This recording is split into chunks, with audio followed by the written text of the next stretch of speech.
Hello everyone. हम पढ़ रहे थे बायोकेमिस्ट्री का टॉपिक है बायोमोलिकुलर इंटरेक्शन, जिसमें आज हम लेक्चर 4 अटेंड करेंगे। अब तक हमने पढ़ा कि biomolecules different different interaction form करते हैं, जिसमें इंटरेक्शन हमारा electrostatics interaction and polar interaction में different type of polar interaction पढ़े। आज का जो वीडियो लेक्चर है this is on dispersion forces, और जिसे हमने फ्लक्चुएटिंग डायपोल इंटरेक्शन भी कहा है, डिस्पर्सिव इंटरेक्शन और लंदन फोर्स। ये जो लंदन डिस्पर्जन फोर्स है, डिफरेंट नाम हमने जैसे देखे, डिफरेंट नाम होते हैं, डिफरेंट नाम में इसमें dispersion force, London instantaneous dipole induced force और लूजली वंडरवॉल फोर्स नाम दिया गया है। और ये जो फोर्स है एक्ट करता है बिटवीन एटम एंड मॉलिक्यूल के बीच में हो सकता है। ये इट्स ए पार्ट, ये एक तरह का डायपो इंटरेक्शन है, dipole interaction, but apart from A van der Waals force. Van der Waals force नहीं कहलाता है, इसे एक नया फोर्स नाम दिया गया एलईडी को, जो जर्मन फिजिसिस्ट थे उनके नाम पर, फ्रिस्ट लंदन के नाम पे, जबकि वंडरवॉल फोर्स को नाम दिया गया था जेंडी वंडरवॉल ने सर्च किया था उनके नाम पर। जो ये हमारा फोर्स है, ये इलेक्ट्रोस्टैटिक फोर्स ऑपरेटेड होता है, जनरेट कैसे होता है मॉलिक्यूल के अंदर। जस्ट फॉर इस एग्जांपल से समझाते हैं कि एक इलेक्ट्रोस्टैटिक फोर्स जनरेट होता है बिटवीन टू मॉलिक्यूल्स। ये दो एटम और मॉलिक्यूल कुछ भी हो सकते हैं, ये दोनों एक दूसरे से डिस्टेंस पे हैं। तो ये डिस्टेंस पे होने की वजह से जो इनमें इलेक्ट्रॉन है वो सिमिलरली होमोजेनियसली डिस्ट्रीब्यूटेड है। जैसे ही ये एक दूसरे के पास आते हैं, दोनों एटम एक दूसरे के पास आते हैं, तो पास आते ही इसमें जो इलेक्ट्रॉन डिस्ट्रीब्यूशन है रीअरेंज हो जाता है। इलेक्ट्रॉन अपने आप को इस तरह से डिस्ट्रीब्यूट करते हैं कि एक पोल की तरफ इलेक्ट्रॉन डिफिशिएंसी, इलेक्ट्रॉन की जो इलेक्ट्रॉन कंटेंट है वो ज्यादा हो जाता है। जैसे ही इलेक्ट्रॉन पार्ट पे ज्यादा होता है, ये पार्शियल नेगेटिव चार्ज कैरी कर लेता है, और एक साइड पे कंपैरेटिवली इलेक्ट्रॉन कम हो जाते हैं, जिससे इलेक्ट्रॉन डेफिशिएंसी क्रिएट हो जाती है, और ये पार्शियल पॉजिटिव चार्ज कर लेता है, तो ये अपने आप को कन्वर्ट कर लेता है इनटू द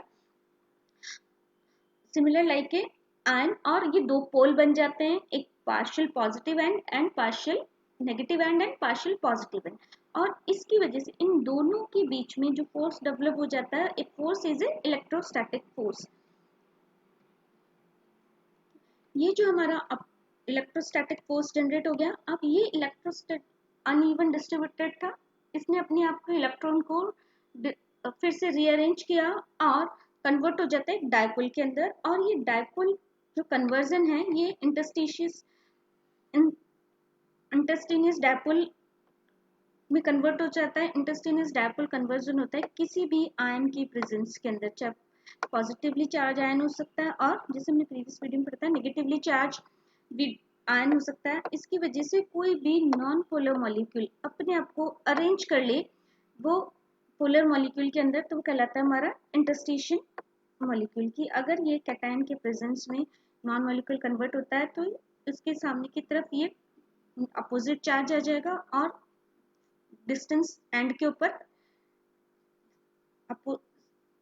दूसरा चार्ज आ जाता है। ये अपने आप को कन्वर्ट कर लेता है इंटरस्टेनियस डायपोल के अंदर, और ये इंटरस्टेनियस डायपोल में जैसे ही कन्वर्ट होता है, तो ये अपने नाइबरहुडिंग मॉलिक्यूल के अंदर भी पोलराइजेशन इंड्यूस कर देता है, और ये नाइबर मॉलिक्यूल इंड्यूस पोलर के अंदर कन्वर्ट हो जाता है।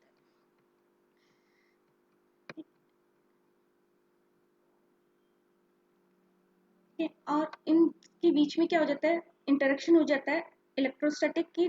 हमेशा जो डिस्पर्जन फोर्स, ये जो डिस्पर्जन फोर्स बन रहा है, ये वेरी वीक है, और ये जो वीक है ये मॉलिक्यूलर अंटिल द मॉलिक्यूल्स के बीच में होता है, और ion are almost touching each other, और इतने पास आ जाते हैं कि एक दूसरे को टच करने लग जाते हैं।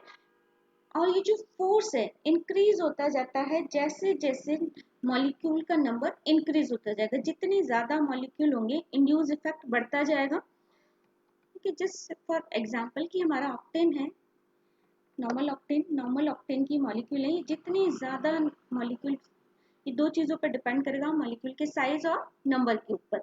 जैसे ही साइज बड़ा होता है हमारा, साइज बड़ा हो जाने की वजह से एटम या मॉलिक्यूल का साइज बड़ा होता है, तो साइज बढ़ने की वजह से जो हमारा न्यूक्लियस का आउटर शेल पे जो इलेक्ट्रॉन का अट्रैक्शन फोर्स है, जैसे डिस्टेंस बढ़ेगी न्यूक्लियस के थ्रू लगने वाला अट्रैक्शन फोर्स आउटर शेल के इलेक्ट्रॉन पे कम हो जाता है, जिसकी वजह से इलेक्ट्रॉन अपने आप को रीअरेंज कर पाते हैं। और अगर ये साइज छोटा आता है तो साइज छोटे हो जाने की वजह से अट्रैक्शन फोर्स ज्यादा होता है, तो मॉलिक्यूल्स अपने आप को रीअरेंज नहीं कर पाते। इसमें जितना बड़ा मॉलिक्यूल होगा उसके अंदर अपने इलेक्ट्रॉन को रीअरेंज करने की कैपेसिटी ज्यादा होती है। इसे हमने पोलराइजेबिलिटी का है, पोलराइजेबिलिटी ज्यादा है जिसकी वजह से बड़े मॉलिक्यूल बहुत आसानी से नॉन पोलर मॉलिक्यूल कन्वर्ट हो जाते हैं इनटू पोलर मॉलिक्यूल। इसीलिए जो एन ऑक्टेन है have a strong intermolecular interaction है, बजाय कि हम जब पोलर मॉलिक्यूल की जो कि एक नॉन पोलर मॉलिक्यूल है, जब हम बात करते हैं उसमें इंटरेक्शन फोर्स ज्यादा है इन कंपैरिजन टू जो कि पोलर मॉलिक्यूल है हमारा वाटर। पर इसमें वाटर का मॉलिक्यूल क्या है, छोटा है, तो छोटे मॉलिक्यूल में इलेक्ट्रॉन बहुत आसानी से रीअरेंज नहीं हो पाते, क्योंकि इलेक्ट्रॉन के ऊपर न्यूक्लियस का अट्रैक्शन फोर्स ज्यादा रहता है। तो जितना छोटा मॉलिक्यूल होगा उसके अंदर अट्रैक्शन उतना ही ज्यादा होगा। दूसरा, जितना मॉलिक्यूल का हमारा नंबर ऑफ मॉलिक्यूल सीरीज ज्यादा होगी उसके ऊपर लगने वाला फोर्स भी बढ़ता जाएगा। जस्ट लाइक कि ये एक हमारा है अनइवन डिस्ट्रीब्यूटेड है, इसने अपने आप को इंटरस्टिशियस डायपोल में कन्वर्ट किया और ये इंटरस्टिशियस डायपोल अपने नाइबर मॉलिक्यूल को कन्वर्ट करता है इनटू इंड्यूस मॉलिक्यूल में, और फिर ये अपने पास वाले मॉलिक्यूल को कन्वर्ट करेगा इंटरमॉलिक्यूल में। इट मीन्स कि दोनों चीजों पर डिपेंड कर रहा है, size of atom and number of molecule इन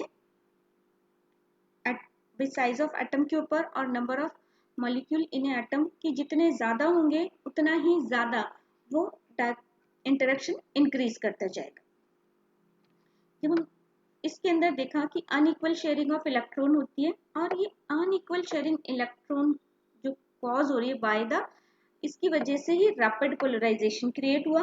और ये रैपिड पोलराइजेशन है, ये काउंटर पोलराइजेशन करता है ऑफ द इलेक्ट्रॉन क्लाउड को और शॉर्ट लाइफ डायपोल्स बना देगा।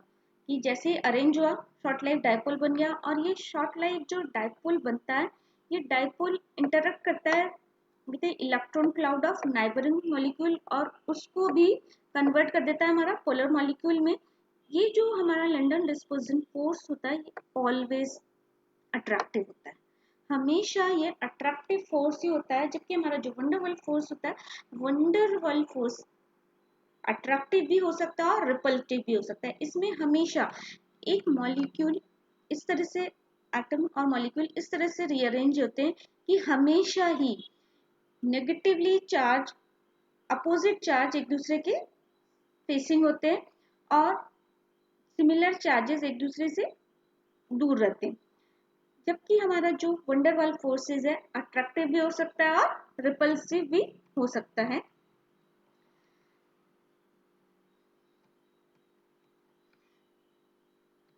ये हमारा जो डिस्पर्जन फोर्स है, हमने जितनी भी पोलर इंटरेक्शन फोर्सेस पढ़े उसमें सबसे वीकेस्ट फोर्स है, सबसे वीकेस्ट फोर्स है। जितने भी हमारे मॉलिक्यूलर इंटरेक्शन फोर्सेस हैं, ये भी एक पोलर इंटरेक्शन है जिसमें पोलर बन रहे हैं, और बट ये वंडरवॉल से हमारा सेपरेट है क्योंकि इसमें दोनों तरह के इंटरेक्शन हो रहे हैं कि एक मॉलिक्यूल अपने आप को डायपोल में कन्वर्ट करता है जिसे इंटरस्टिशियस डायपोल में कहा, और ये इंटरस्टिशियस अपने नाइबर मॉलिक्यूल को इंड्यूस पोलर मॉलिक्यूल में कन्वर्ट कर लेता है।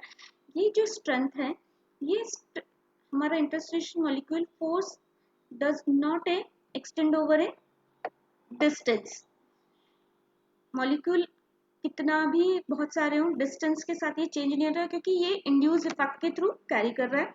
जो स्ट्रेंथ है of these interaction given A molecule वो डिपेंड कर रही है how easy electron of a molecule can move, किस तरह से वो अपने आप को रीअरेंज कर रहे हैं या किस तरह से वो पोलराइज हो रहे हैं। और ये पोलराइजेशन की इसी को ही हमने कहा है पोलराइज्ड, और ये कैपेसिटी कहलाती है पोलराइजेबिलिटी।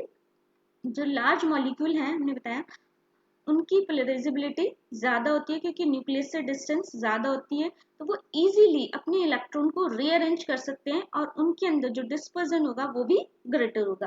जो लैंडर डिस्पर्जन फोर्स है can be defined as a, जब हम definition temporary attractive force, it's a temporary force है और ये बन रहा है ड्यू टू टेम्परेरी डायपोल्स।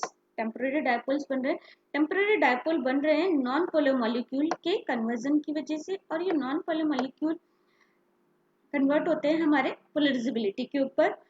ये हमें हर किसी टाइप के एटम के अंदर हो सकता है, पोलर भी हो और नॉन पोलर, दोनों ही मॉलिक्यूल और एटम के अंदर ये इंटरेक्शन फोर्स जनरेट होता है और ये कंटिन्यूस चलता है। कंटिन्यूस होने के पीछे इसका रीजन है कि एक तो ये टेम्परेरी फ्लक्चुएशन क्रिएट करता है पोलर नॉन पोलर के अंदर, और क्रिएट है पार्शियल चार्जेस की जैसे ही मॉलिक्यूल दूसरे मॉलिक्यूल के इन्फ्लुएंस में आता है अपने आप को रीअरेंज करता है इलेक्ट्रॉन को और पोलर में कन्वर्ट हो जाता है। एक टर्मिनल हमारा पार्शियल नेगेटिव हो जाता है और इलेक्ट्रॉन डेफिशिएंट पार्ट हमारा पार्शियल पॉजिटिव हो जाता है, जिसकी वजह से अपने आप को पोलर में कन्वर्ट कर लेता है इंटरस्टिशियस पोलर में, और इंटरस्टिशियस पोलर इंड्यूस पोलर में अपने नेबरहुडिंग पोलर मॉलिक्यूल को पोलर मॉलिक्यूल में और एक सीरीज के फॉर्म में मॉलिक्यूल पोलराइज हो जाते हैं।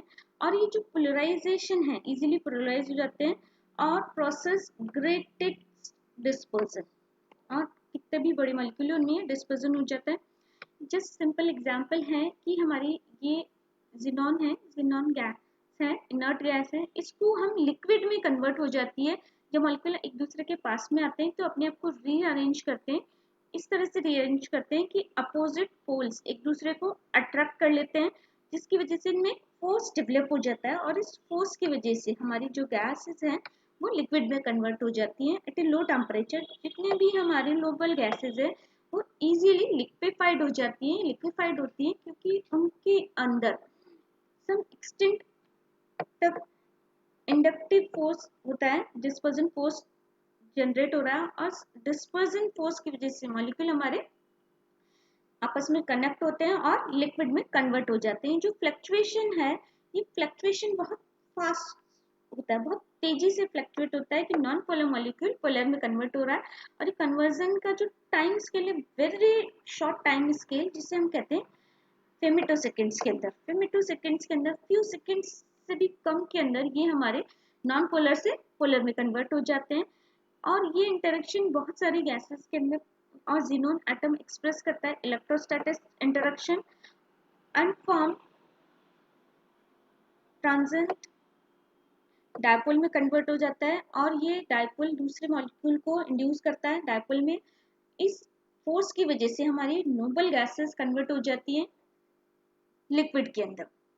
जो इलेक्ट्रोस्टैटिक्स इलेक्ट्रॉन डिस्ट्रीब्यूशन है एट अराउंड एन एटम और मॉलिक्यूल है हमारे कैन बी डिस्ट्रॉयड होता है। ये जो मॉलिक्यूल का डिस्ट्रक्शन हो रहा है हमारा, ये ही कैपेसिटी को ही डिस्ट्रक्शन को ही हमने पोलराइजेशन कहा है कि जो हमारा इक्वली डिस्ट्रीब्यूशन ऑफ इलेक्ट्रॉन है ये डिस्ट्रक्ट हो, तभी हमारा ये डिस्ट्रक्ट होगा, अनइक्वल होगा, तभी हमारा मॉलिक्यूल कन्वर्ट होगा पोलर के अंदर। और ये डिस्ट्रक्शन कैपेसिटी को ही हमने कहा है पोलराइजेबिलिटी।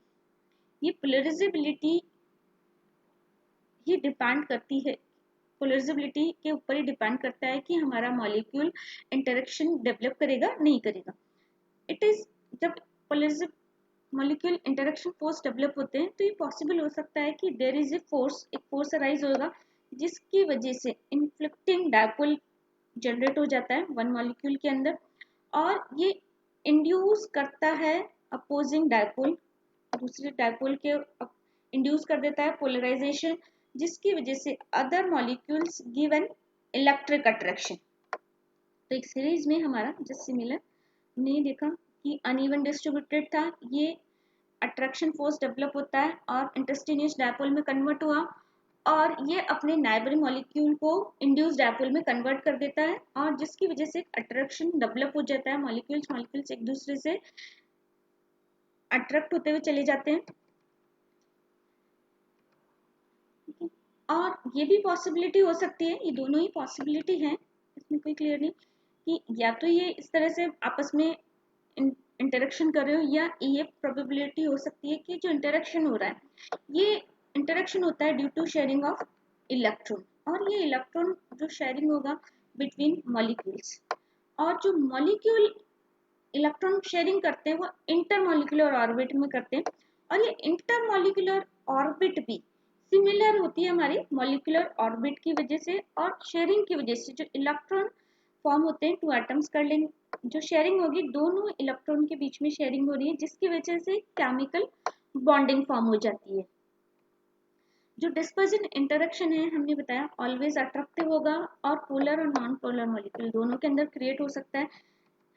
जब हम डिस्पर्जन फोर्स की बात करते हैं तो ये डिस्पर्जन फोर्स जब हम कैलकुलेट करते हैं तो डिस्पर्जन फोर्स को कैलकुलेशन का फॉर्मूला है, और ये डिस्टेंस डिपेंड करती है डोनर जो नॉन पोलर मॉलिक्यूल इंटरस्टिशियस polar molecule and induced polar molecule की बीच की डिस्टेंस के 6 के रूट स्क्वायर 6 आर की पावर 6 के इक्वल टू होती है।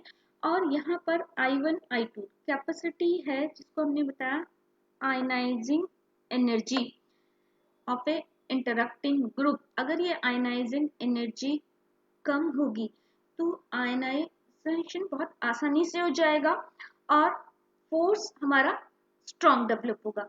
एंड अल्फा 1 अल्फा 2 है पोलराइजेबिलिटी, इसी को ही हमने पोलराइजेबिलिटी का है। पोलराइजेबिलिटी जितनी ज्यादा होगी उतना ही हमारा पोलराइजेशन इफेक्ट ज्यादा होगा। जो पोलराइजेबिलिटी है, पोलराइजेबिलिटी मींस कि capacity of a molecule to convert non polar to polar molecule, जिसे हमने यहाँ पे डिफाइन किया है। एक टेंडेंसी है मॉलिक्यूल की फ्रॉम चार्ज सेपरेशन, कि किस तरह से वो चार्ज को सेपरेट करेगा। जो भी हमारे इंड्यूस पोल है occurs when a molecule with इंटरस्टिशियस मॉलिक्यूल के कांटेक्ट में आता है तो induce a charge separation on a molecule, और इस चार्ज सेपरेशन की जो इवन डिस्ट्रीब्यूशन है इलेक्ट्रॉन का अनइवन हो जाए, इसी को ही हमने कहा है चार्ज सेपरेशन। तो इस कैपेसिटी को हमने पोलराइजेबिलिटी कहा है, और ये पोलराइजेबिलिटी ही डिफाइन करती है result is a dipole dipole interaction की। यहाँ पर दोनों डायपोल में कन्वर्ट हो गए, एक इंटरस्टिशियस के थ्रू हुआ और एक हमारा डेवलप हुआ इंड्यूस पोलर के थ्रू। तो ये दोनों ही डायपोल कन्वर्ट हो जाते हैं और ये दोनों डायपोल डायपोल आपस में इंटरेक्ट करते हैं और ये डायपोल डायपोल इंटरेक्शन जनरेट कर लेते हैं। जो स्ट्रेंथ है, जो हमारा डायपोल मूवमेंट है, डायपोल मूवमेंट को हम डिफाइन करें बाय द म्यू। जो डायपोल पोलराइजेबिलिटी है डिपेंड करती है हमारी गिवन बाय पोलराइजेशन में this formula mu equal to alpha dash into e. Mu यहाँ पे इंड्यूस डायपोल मोमेंट को बता रहा है, डायपोल मोमेंट, अल्फा पोलराइजेबिलिटी को बता रही है, एंड ई इलेक्ट्रिक फील्ड, कि जितना ज्यादा इलेक्ट्रिक फील्ड जनरेट होगा ये जो इंटरेक्शन फोर्स होगा वो उतना ही ज्यादा होगा, पोलराइजेशन उतना ही ज्यादा होगा। और ये पोलराइजेबिलिटी डिपेंड करती है हमारे मॉलिक्यूल की साइज के ऊपर। बड़े मॉलिक्यूल की पोलराइजेबिलिटी ज्यादा होती है और छोटे मॉलिक्यूल की पोलराइजेबिलिटी कम होती है, क्योंकि बड़े मॉलिक्यूल का न्यूक्लियर का इंटरेक्शन फोर्स कम हो जाता है आउटर शेल के इलेक्ट्रॉन पे in comparison to smaller molecule. जब हम डिस्टेंस के साथ वेरिएशन देखते हैं, हमने different type of polar interaction पढ़े, डिफरेंट टाइप पोलर इंटरेक्शन का जब हम डिस्टेंस के साथ वेरिएशन देखते हैं तो जो सबसे चार्ज जो पोलर इंटरेक्शन होता है वो डिस्टेंस के इनवर्सली प्रोपोर्शनल होता है, जबकि charge and dipole polar interaction होता है ये इंटरेक्शन इसके डिस्टेंस की रूट के इनवर्सली प्रोपोर्शनल है।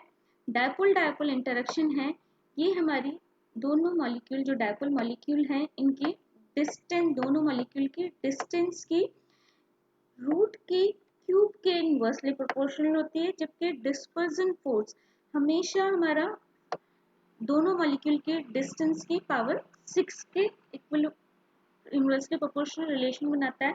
जो हमारा डिस्पर्जन फोर्स है प्रोटीन, जैसे हमने कहा कि प्रोटीन बहुत बड़े मॉलिक्यूल होते हैं, तो बड़े मॉलिक्यूल के अंदर जो इंटरेक्शन फोर्स होता है इजीली डेवलप हो जाता है डिस्पर्जन इंटरेक्शन फोर्स, क्योंकि जो total number of pair wise जब हम एटम की बात करते हैं तो dispersive interaction with in A folded protein बहुत ज़्यादा हो जाता है, because dispersive interaction can make large contribution of stability, कि मॉलिक्यूल की स्टेबिलिटी को ही बढ़ा देते हैं। जैसे ही मॉलिक्यूल में इंटरेक्शन फोर्स बढ़ता है तो एक एडिशनल फोर्स इंक्रीज हो जाता है, और इसकी वजह से उसकी स्टेबिलिटी हमारी इंक्रीज हो जाएगी। एनर्जी लेवल ज़्यादा हो जाता है, तो एनर्जी, हाई एनर्जी की वजह से स्टेबिलिटी को ये इंक्रीज कर देता है।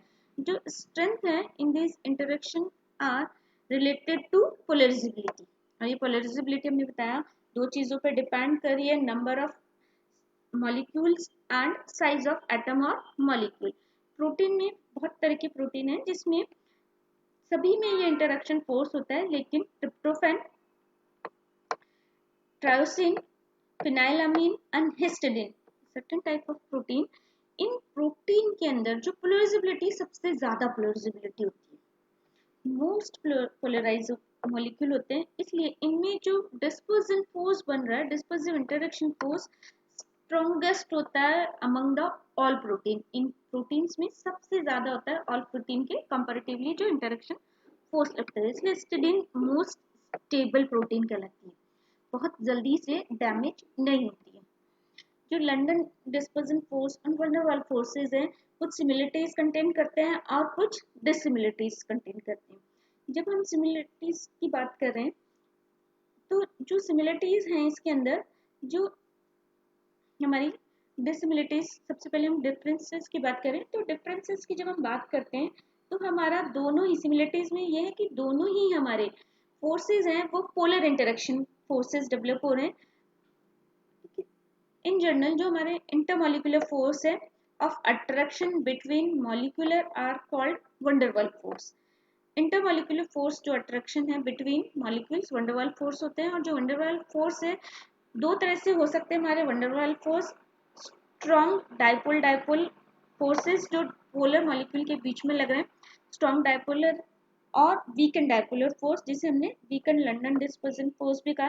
जो दोनों फोर्स हैं are due to momently dipole formation के कारण हो रहे हैं, और displacement of electron cause as a non polar molecule to polar molecule. जब हम में कन्वर्ट हो जाता है, जो कैपेसिटी है molecule to be become polar, उसको हमने पोलराइजेबिलिटी कहा है। और ये जो पोलराइजेबिलिटी ऑफ मॉलिक्यूल है, जब हम पीरियोडिक टेबल की बात करते हैं, तो पीरियोडिक टेबल में हम जब फ्रॉम टॉप टू बॉटम आते हैं तो पोलराइजेबिलिटी बढ़ती जाती है, क्योंकि मॉलिक्यूल का साइज हमारा इंक्रीज होता जा रहा है। और सिमिलरली जब राइट टू लेफ्ट मूव करते हैं तब भी मॉलिक्यूल का साइज बड़ा होता जाता है, तो पोलराइजेबिलिटी बढ़ती जाती है, तो पोलराइजेशन ऑफ मॉलिक्यूल हमारा बढ़ता जाता है। As a polarity in a molecule increase होती है, जैसे ही मॉलिक्यूलरिटी की इंक्रीज होने की वजह से दूसरी कैरेक्टरिस्टिक्स बढ़ जाती है, जैसे like melting point and boiling point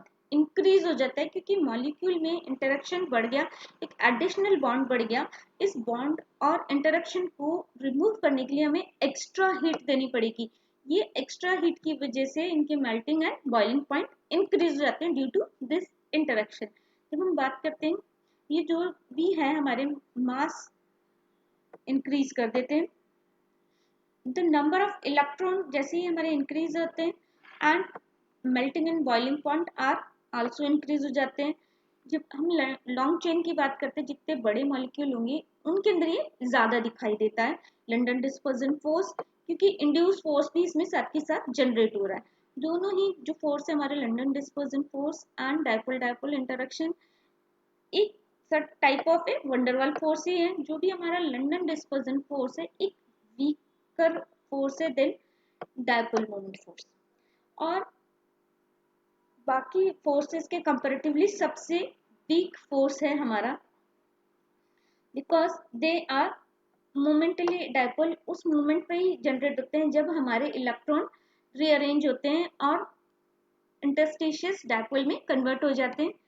जो हमारा डाइपोल इंटरेक्शन है are due to interaction of partial positive charge and partial charge of part of molecule with a partial negative charge of a neighbouring molecule की वजह से होता है। जब हम डिफरेंस की बात करते हैं, डिफरेंस में हम देखते हैं कि हमारा जो वंडरवाल फोर्स है। वंडरवाल फोर्स और वंडरवाल इंटरेक्शन में बी पॉजिटिव और में बी नेगेटिव, जबकि हमारा जो लंदन डिस्पर्जन फोर्स होता है या लंदन इंटरेक्शन होगा ऑलवेज पॉजिटिव, कभी भी ये नेगेटिव नहीं होता है।